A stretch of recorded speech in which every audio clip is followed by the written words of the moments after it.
I am Nick Shell, a certified Enneagram coach. I'm holding this book because a lot of what I talk about in these videos is heavily influenced and appreciated because of this book, The Honest Enneagram by Sarah Jane Case. If you'd like to purchase it, I'll help you out. Just click the link right there, it takes you straight to Amazon. You can get it.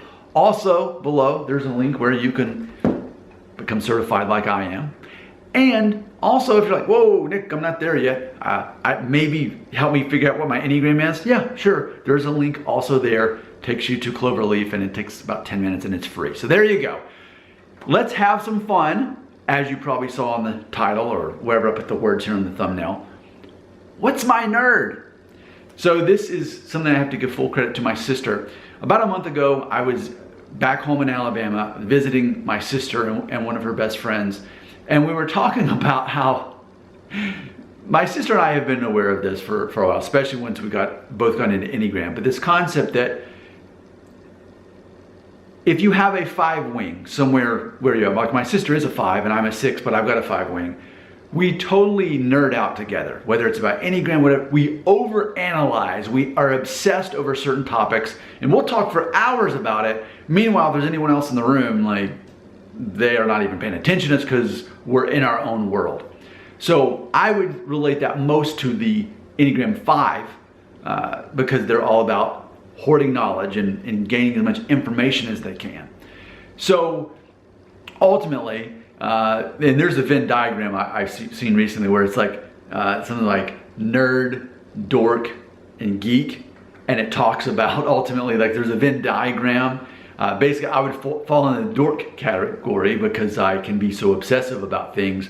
But according to the chart, the Venn diagram, I'm not smart enough to actually be a nerd or a dweeb. But I actually have, and people have told me this, and now I accept it, that ultimately I have some social awkwardness. You think, well, Nick, you seem like a competent communicator. Yeah, but there's this underlying like anxiety / awkwardness.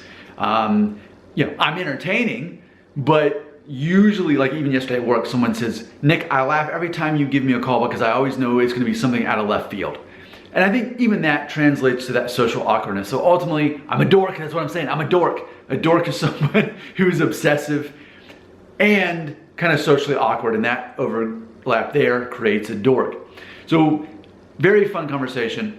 And I've always been aware that I'm a dork. I think I've done a good job hiding it at times. As an Enneagram 6, one of my subtypes is the sexual subtype, which ultimately pretends to not be afraid and goes straight towards what they fear with full confidence. You know, I ain't scared, you can't scare me, and we're just faking it till we make it. That's a big part of 6. That's a subtype that all 6s have somewhere.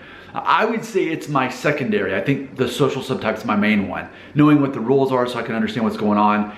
And perhaps I obsess over the rules so I can either follow them, break them, or just find a better way to manage without the actual rule. Just find a better, more efficient way to do it. Because 6s are the problem solvers. We are the troubleshooters. So ultimately, my sister and I were talking, and I was telling her all the things I'm nerdy about. I'm like, okay, well, I'm nerdy about Enneagram. I'm nerdy about, me going to the gym. I'm nerdy about, what all I eat in conjunction with the gym. Those are 3 things right off the top I'm really obsessive about. And that's just one of my quirks.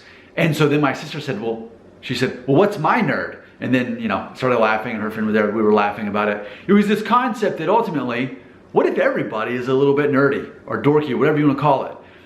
Because for me, and I've told people that I work with this, we'll have these team calls where they're talking about sports, Super Bowl, whatever's happening with sports. And I'm like, I don't care. I think that's really nerdy to care about sports. It's extremely nerdy. You turn on ESPN, it's gossip. It's grown men gossiping. Oh, what do you think about so-and-so's ankle? Do you think he'll be able to play? What do you think about the trade? Well, who cares? That's so nerdy and pointless.